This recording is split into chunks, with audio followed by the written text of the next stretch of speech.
Donc, bonjour, nous sommes réunis aujourd'hui pour vous parler d'union de la gauche et de comment elle est possible, comment nous avons réfléchi à des solutions, des moyens à mettre en œuvre concrètement sur le terrain, sur les territoires pour essayer de réaliser cette union de la gauche à la présidentielle, mais aussi et surtout aujourd'hui aux législatives. Donc, nous allons vous présenter une démarche que nous avons initiée depuis plusieurs mois par des discussions, par un autre fonctionnement, on va dire d'autres pratiques politiques qui sont plutôt la coopération, donc le débat, la construction d'outils et de moyens d'action unitaires, collectifs. Et je vais donner la parole à Ronan Dantec qui va nous présenter la démarche et nous expliquer donc ces différents moyens qui ont été mis en œuvre. Et, merci Aline. Donc, chaque intervention sera aussi l'occasion du coup de vous présenter un mouvement respectif, à moins qu'on le fasse avant ce qu'on avait dit. Donc, on va peut-être commencer quand même par les 5 mouvements qui sont là. Très rapidement, Ensemble sur le territoire, c'est un mouvement qui s'est créé au lendemain des élections européennes à partir d'une première tribune et d'un appel au rassemblement. Donc, cette idée de rassemblement ne date pas d'aujourd'hui, puisque si vous vous rappelez des élections européennes, les médias avaient beaucoup titré sur un match finalement entre En Marche et l'extrême droite, qui était arrivé en tête, alors que le total des voix de gauche était supérieur. Mais simplement, l'émiettement n'avait pas permis de le mettre en évidence. Et que donc, dès ce moment-là, on s'était, mobilisés en faveur de ce rassemblement. Et le triptyque d'Ensemble sur le territoire est assez simple. Le rassemblement de la gauche et des écologistes, porter la transition écologique et sociale et s'appuyer sur les territoires et sur l'action territoriale. Donc voilà l'ADN de notre mouvement, qui est évidemment un petit mouvement, mais qui a eu des élus régionaux, notamment dans l'ouest de la France, lors des dernières élections régionales. Et donc, pour Ensemble sur nos territoires, donc Ronan Dantec, le président. Tu es président, et Clément Péqueux, tu es directeur général. Voilà, merci. On va passer à GDS, Gauche démocratique et sociale, Gérard. Oui, bonjour. La Gauche démocratique et sociale s'est créée il y a maintenant près de 5 ans. Nous nous battons sur un programme qui défend les intérêts des salariés, 88% des actifs. Et nous voulons l'unité du salariat et de la gauche, en pensant que la gauche exprime les intérêts du salariat. Et cette unité-là, elle nous semble essentielle pour pouvoir sortir la gauche de la crise qu'elle connaît aujourd'hui. On ne peut pas rester avec une mosaïque de partis de gauche. On envisage et on vous propose à tous, à toutes, une démarche qui a eu lieu en 1905 par Jean Jaurès, lorsqu'il a fait le congrès du Globe sur le boulevard de Strasbourg, où il y avait 296 délégués de 14 organisations, et ils ont réussi à se mettre tous d'accord sur un statut et une plateforme commune, ce qui permettait ensuite d'avoir une grande maison commune de la gauche, pluraliste, démocratique et unitaire, ce qui est notre objectif. Merci Gérard. Alix Tarat, donc pour Allons Enfants. Bonjour à tous, donc je m'appelle Alix Tarat, je suis porte-parole d'Allons Enfants. C'est un mouvement qui a été créé en 2014 suite aux élections municipales. Et en fait, notre parti politique souhaite être le porte-étendard de la jeunesse aujourd'hui et de faire en sorte que les jeunes puissent s'impliquer vraiment en politique, avoir une réelle voix et d'être vraiment représentés dans les différentes institutions. Donc voilà. Merci Alix. François-Michel Lambert pour Liberté, Écologie, Fraternité. Oui, merci de cette dynamique de rassemblement qui est propre à la volonté des adhérents, des militants de Liberté, Écologie, Fraternité. Donc, je co-préside avec Marie-Pierre Bresson, qui est adjointe à la culture de Martine Aubry à Lille. Liberté, Écologie et Fraternité a d'abord comme engagement le rassemblement de la gauche et de l'écologie. Évidemment, j'ai éternué. Pardon, ça passe. Merci. Excusez-moi. Et par exemple, nous étions les tout premiers à être clairement engagés pour le rassemblement du Printemps marseillais qui a amené à cette réussite.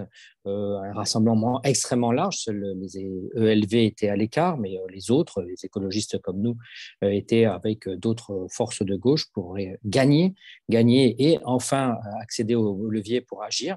Et c'est ce sens aussi de l'action dans le territoire. Les enjeux sont planétaires par rapport aux enjeux écologiques, environnementaux. Les enjeux sociaux, sociétaux se posent et transpercent toute la société, mais les réponses, elles sont, il nous semble, et nous l'affirmons très clairement, portées par les territoires, par le terrain, et c'est ce que nous souhaitons, ce que nous demandons, c'est plus de marge de manœuvre aux élus, aux acteurs du terrain, que ce soit des ONG, que ce soit des petites entreprises, que ce soit tous ceux qui font cette richesse d'une France si diverse. Voilà l'engagement.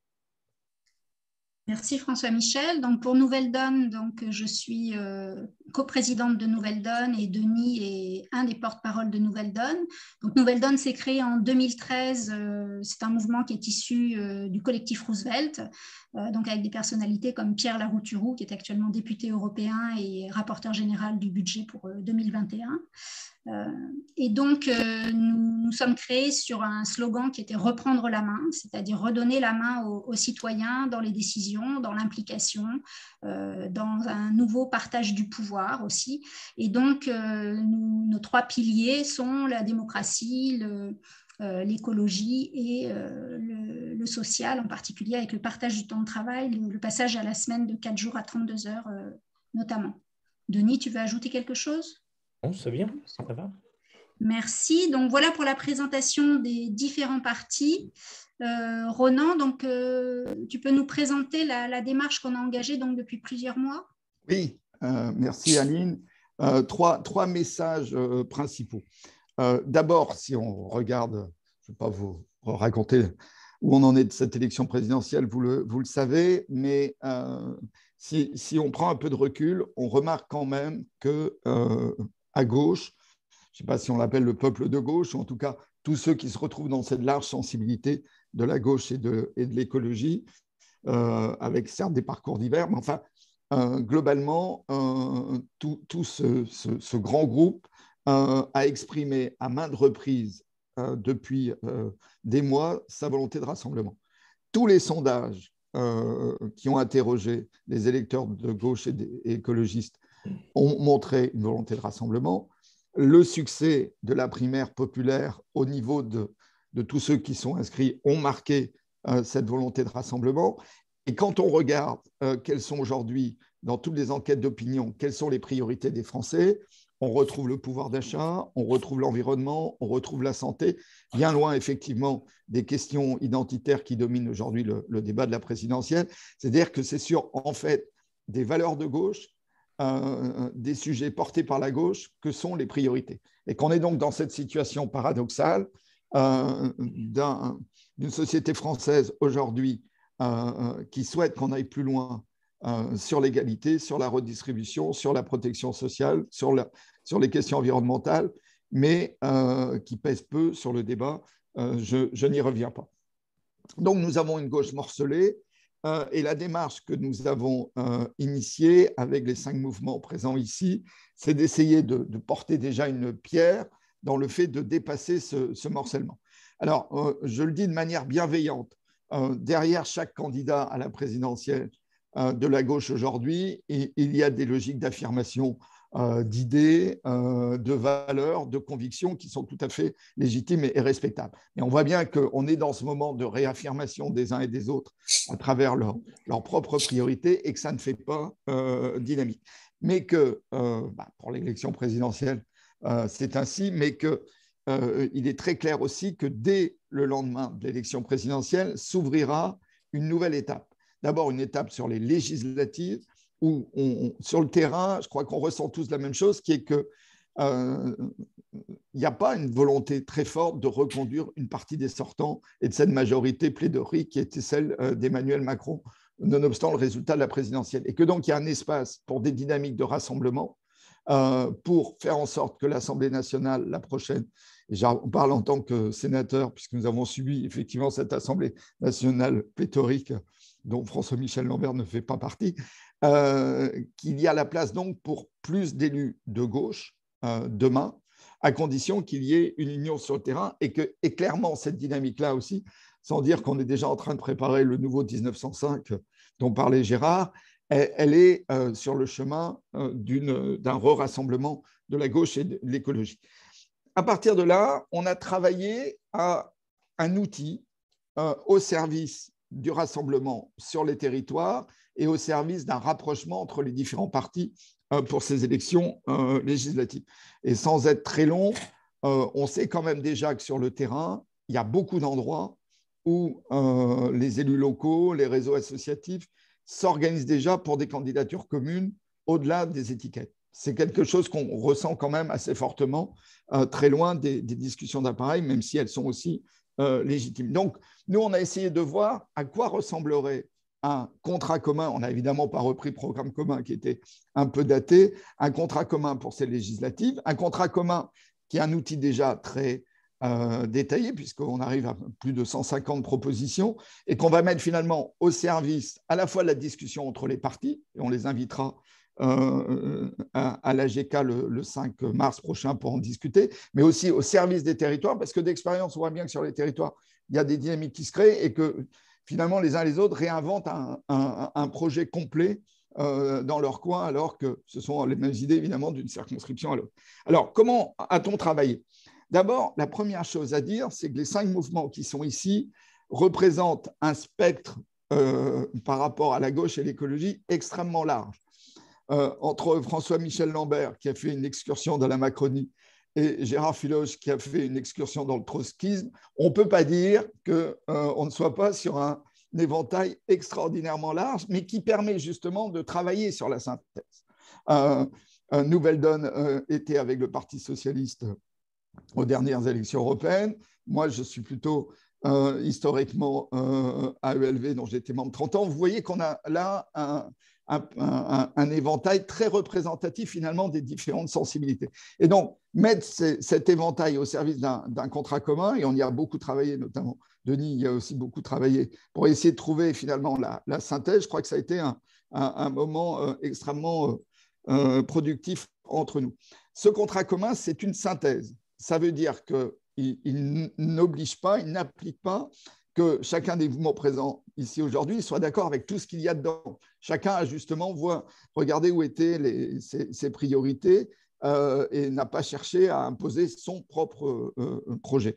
Et nous sommes partis des travaux de synthèse qui avaient déjà été réalisés, notamment un travail important qui avait déjà été fait par les réseaux associatifs au sein du pacte du pouvoir de vivre. Évidemment, le travail fait par le socle commun dans le cadre de la primaire populaire, où il y avait déjà eu cet été une première tentative d'écriture d'un projet commun. Donc, on avait déjà des bases. Évidemment, on avait aussi, pour cette synthèse, tout ce que les candidats de gauche avaient déjà mis sur la table, même si ça, c'est évidemment d'une semaine à l'autre, il y a toujours de nouvelles propositions. Donc, à un moment, on a arrêté et on s'est fixé sur une synthèse. La différence de notre projet par rapport aux autres tentatives de synthèse, je pense notamment au socle commun, c'est que nous, on est parti de manière très politique sur le fait de dire qu'est-ce qui permet aux uns et aux autres de s'y retrouver et non pas simplement, et si on décrit la phrase taribescoté qui va ni contenter, ni bloquer, mais qui n'est pas opérationnel derrière. Donc, nous, on est plutôt parti du mieux-disant et des priorités des uns et des autres. Je vais en prendre que 2. Et puis après, les uns et les autres vont revenir sur les différents éléments du programme. Sur le nucléaire, nous proposons clairement un contrat commun qui sort du nucléaire. Alors, l'échéance, effectivement, va dépendre de certain nombre de paramètres qu'on ne maîtrise pas obligatoirement, mais nous sommes dans la sortie du nucléaire. Pourquoi ? Parce que très clairement, par exemple, il n'y a pas de compromis possible avec le monde écologiste s'il n'y a pas la perspective de sortie du nucléaire. Vous partez, il n'y a plus rien. C'était une priorité. À l'inverse, sur le thème du pouvoir d'achat très présent aujourd'hui dans les priorités était par exemple absent en tant que mot du socle commun. Parce que pour une partie de la gauche écologiste, c'est un terme productiviste qu'ils assumaient peu. Nous, on l'assume. Et on va loin sur les questions aussi de pouvoir d'achat, de revalorisation salariale. Et donc, c'est des points sur lesquels nous avons tranché. Mais pour le reste, c'est vraiment le travail qu'on a pu faire, il faut quand même redire et souligner à quel point les projets sont proches.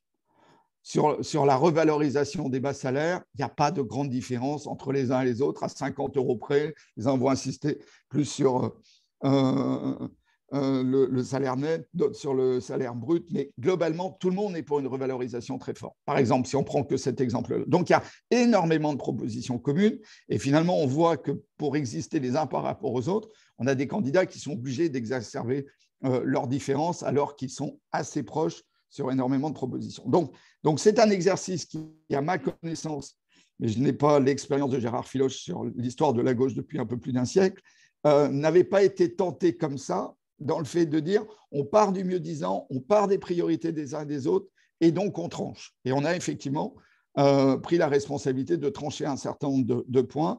Ça en fait donc un outil complet, une base en open source que chaque candidat, suivant les sensibilités de sa dynamique sur ces territoires, pourra adapter à la réalité locale et aux sensibilités qu'il rassemble. Mais je pense que c'est un outil dont on avait besoin pour une dynamique qui pourrait vraiment porter ses fruits aux législatives et pour après, parce que l'histoire du rassemblement de la gauche ne va pas s'arrêter en avril et en juin, on en est tous convaincus. Merci Ronan.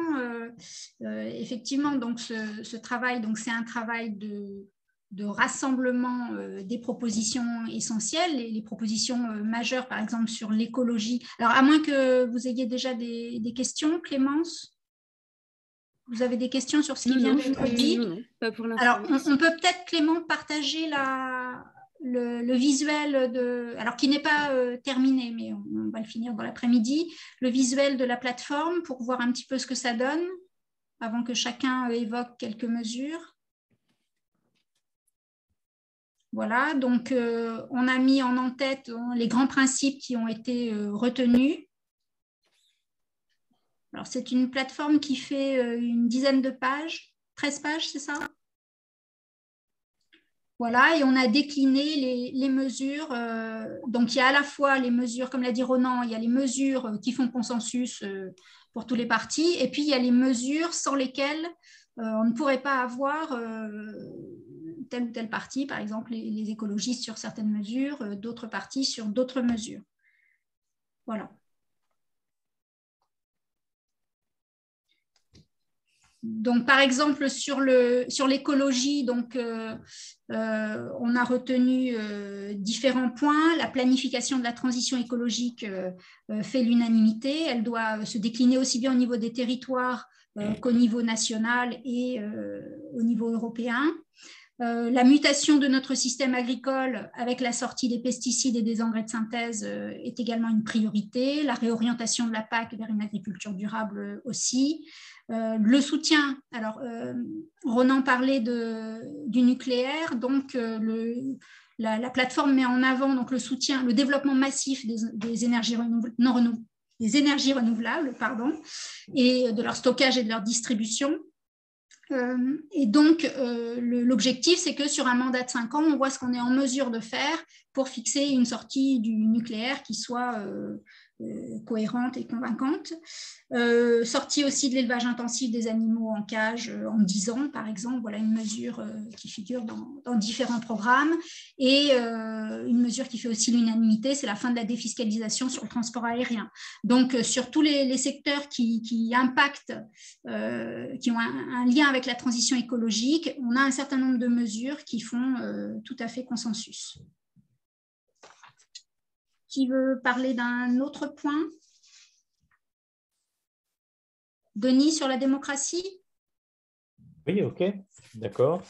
Eh bien, alors, tous les partis dont nous avons consulté les programmes pour établir cette plateforme insistent tous sur la nécessité pour appuyer et permettre la transformation écologique et sociale et répondre aux urgences climatiques et sociales, la nécessité de s'appuyer sur l'amélioration de la participation des citoyens et le réintéressement des citoyens à la politique et tout cela encadré par une absolument nécessaire réforme des institutions.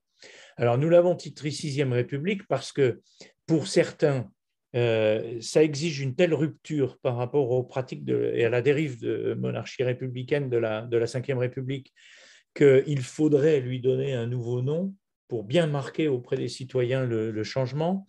D'autres, évidemment, sont un peu moins attachés à une nouvelle appellation et font remarquer que certaines mesures imposent une réforme constitutionnelle, d'autres pourraient être prises en compte par une loi organique, voire des modifications plus simples. Mais de toute façon, il y a une unanimité pour dire que la vie politique doit être transformée en même temps que l'écologie et la vie sociale.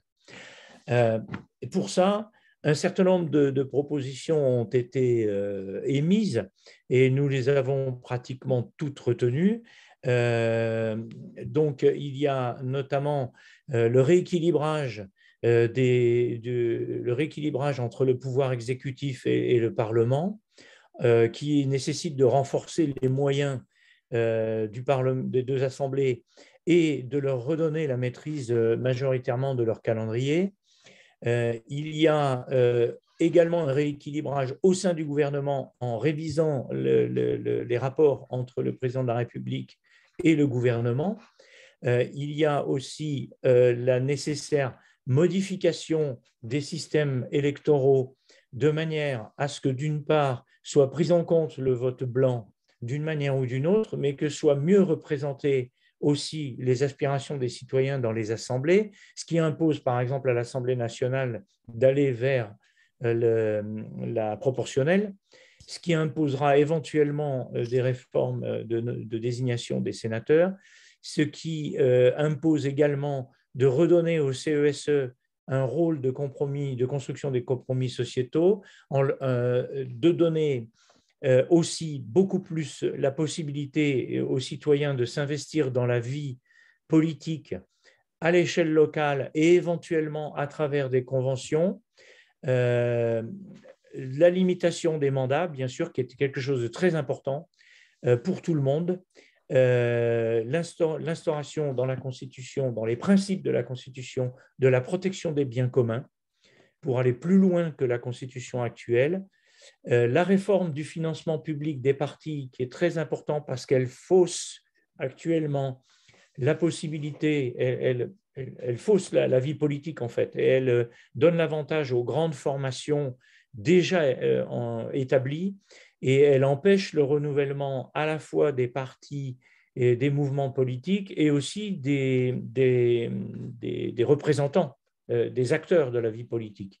Bref, tous ces éléments sont en fait des questions ou des sujets qui seront soumis à une convention constituante dont on ne peut préjuger évidemment les décisions finales, mais à qui on demande de s'emparer de tous ces sujets pour les étudier en s'appuyant évidemment, comme l'a fait la Convention citoyenne pour le climat, sur un comité d'experts qui puisse d'une part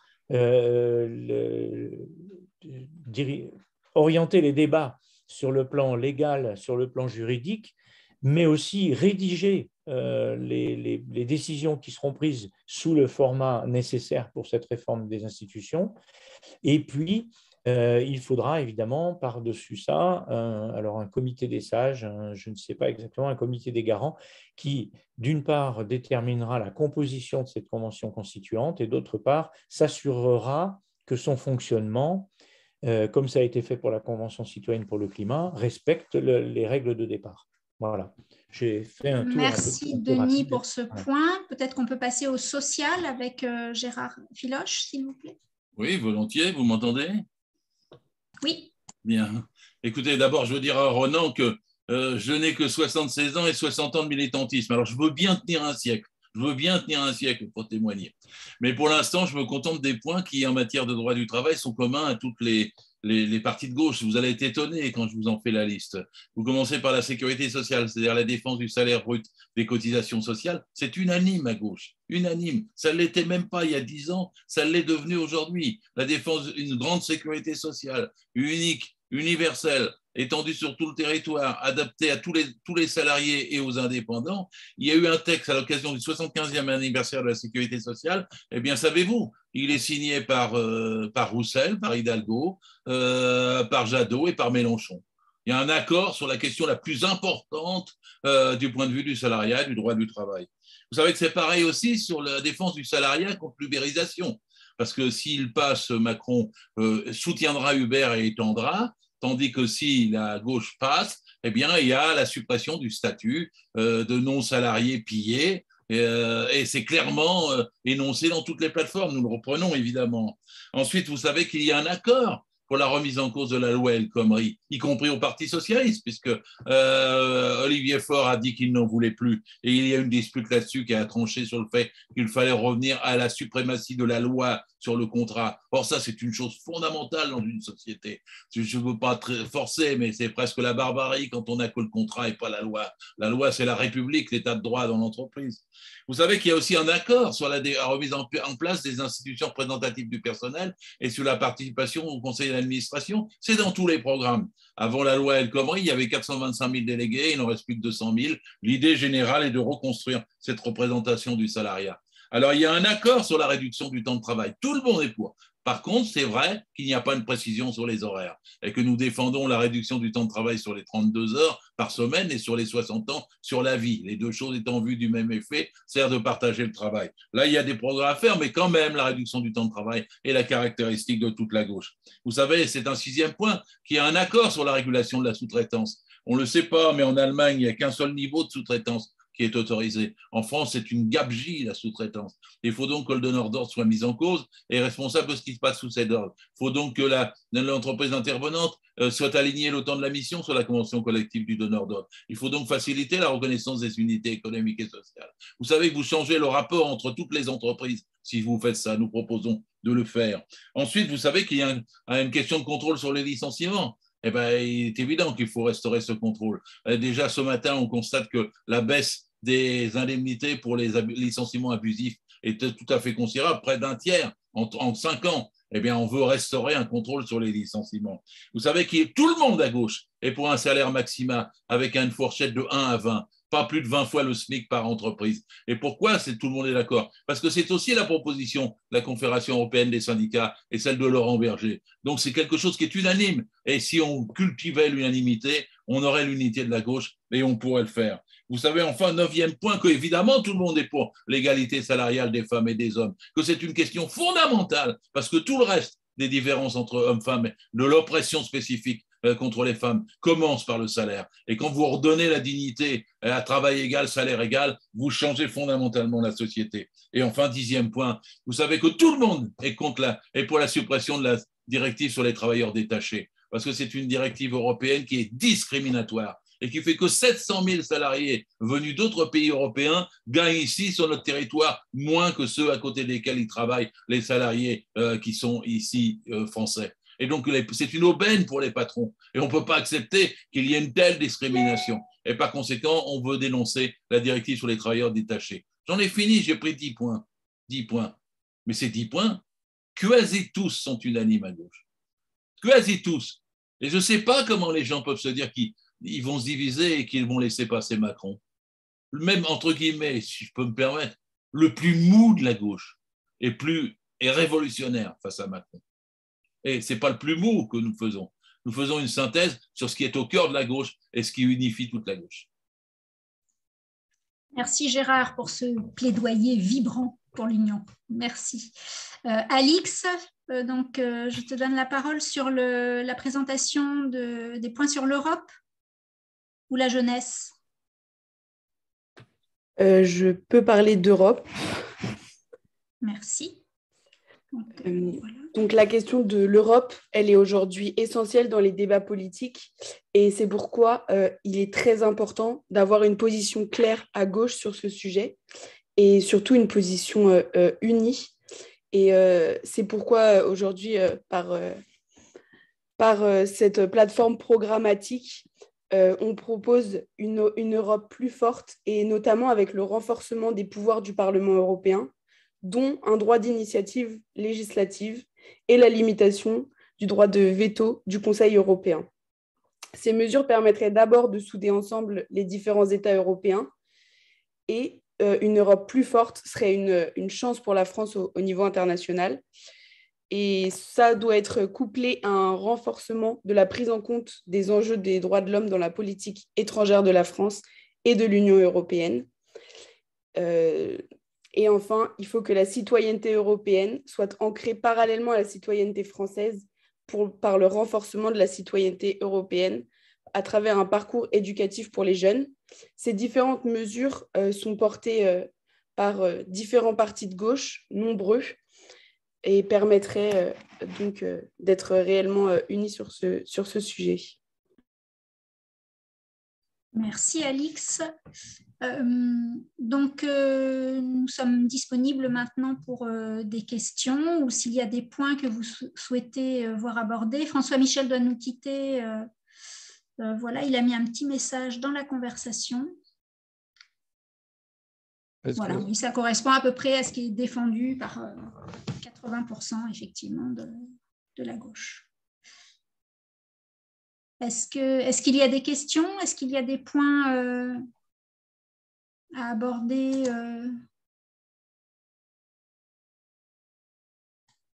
Clémence, est-ce que simplement rappeler les grands chapitres oui, qu'on a abordés, parce qu'on ne les a pas tous détaillés, on a donné quelques exemples.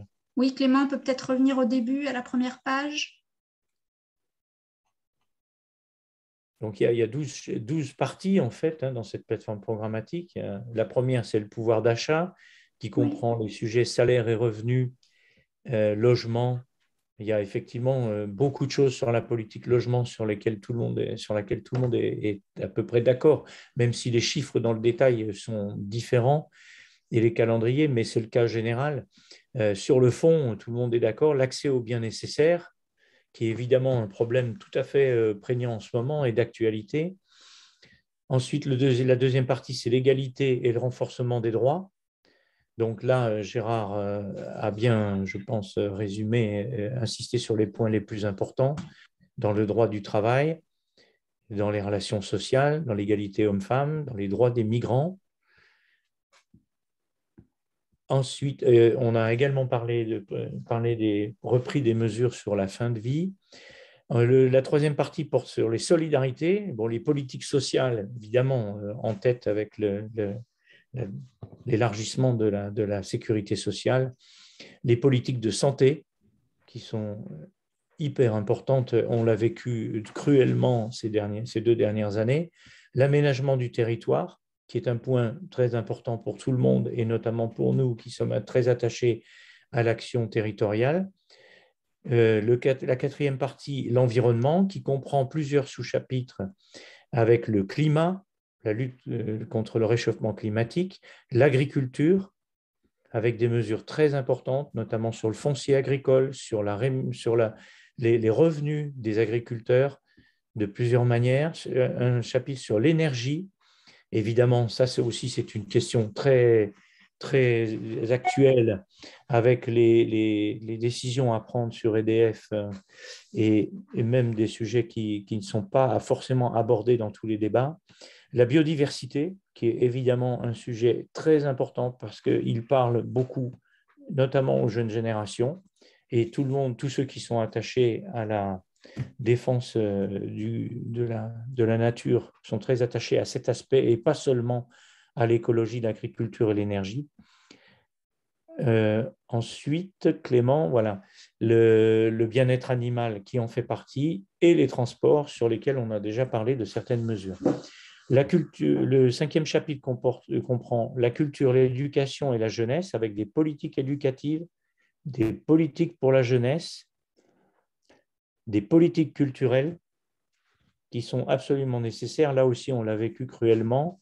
Le 6e chapitre, accompagnement et relocalisation de l'économie, ce sont des mesures économiques pour développer des plans d'investissement pour la transition écologique et pour l'amélioration de la vie quotidienne par l'économie. Ensuite, la réforme fiscale. Alors ça, évidemment, c'est le nerf de la guerre. La réforme fiscale, c'est quelque chose de très important. Tous les partis de gauche ont insisté sur la nécessité d'une réforme fiscale qui permette de recréer de la progressivité sur l'imposition des revenus et de récupérer des sommes énormes qui permettront de financer la transition écologique et les réformes sociales, notamment en luttant contre l'évasion fiscale, en luttant contre la fraude fiscale, en luttant contre la délocalisation fiscale, notamment des multinationales, en parlant aussi au niveau européen, on le retrouvera dans le chapitre Europe, de mesures fiscales européennes pour arriver à éviter les délocalisations fiscales des grandes entreprises. Le chapitre 8 porte sur sécurité publique et justice. Évidemment, il faut une augmentation des moyens de la justice et des mesures pour créer son indépendance. Et en termes de sécurité publique, on parle plutôt d'une sécurité publique exercée par les agents de la paix plutôt que par des forces de répression, ce qui changera notablement par rapport à la politique macroniste. La 6e République, donc les réformes des institutions, on en a bien parlé. Ensuite, les 3 derniers chapitres portent sur des domaines plus régaliens, la défense nationale.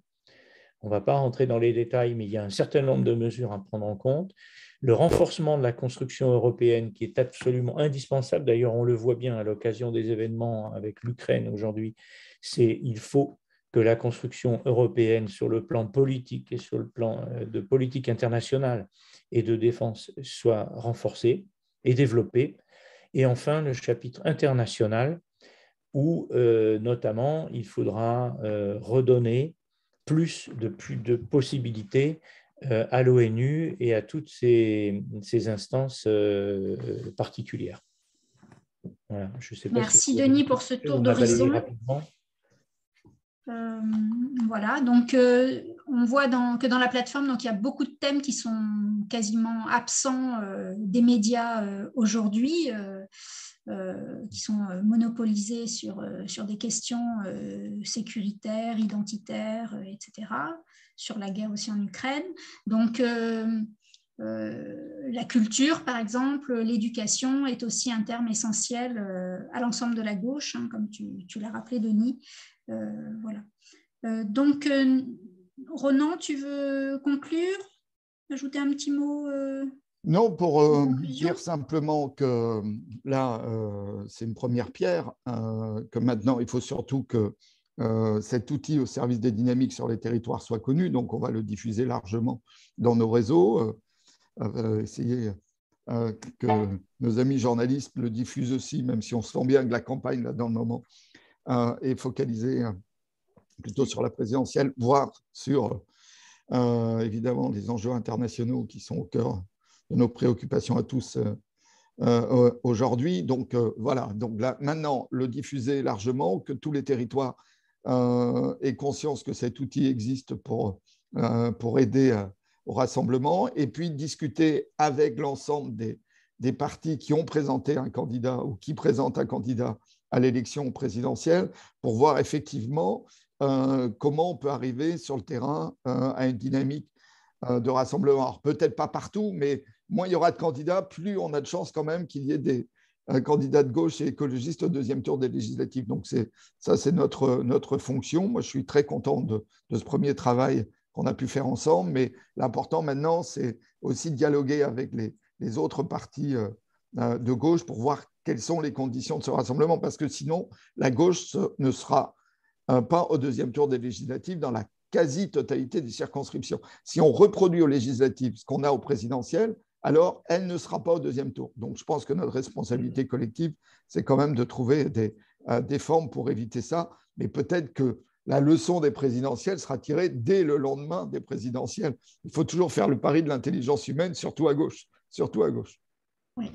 Et du coup, nous, on a voulu faire le pari de l'intelligence collective, donc on va poursuivre ce chemin. Voilà, et on leur propose effectivement un premier dialogue le 5 voilà, le 5 mars samedi à Paris. 5 mars de 14h à 18h à l'AGK à Paris, salle de l'AGK, où nous inviterons donc tous les partis politiques. Nous avons déjà, là nous sommes 5 partis, mais nous avons déjà discuté avec d'autres partis politiques au sein de la plateforme. Donc ces partis seront également invités et présents le 5 mars.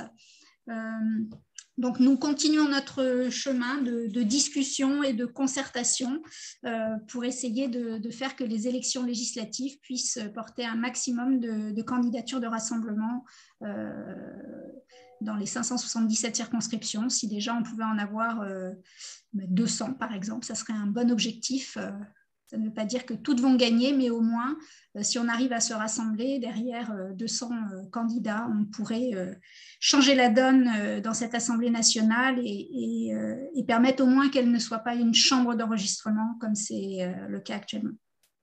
Voilà. Nous vous remercions pour votre présence et nous vous tiendrons au courant. Donc, nous enverrons le dossier de presse et les différentes informations pour le 5 mars. Merci.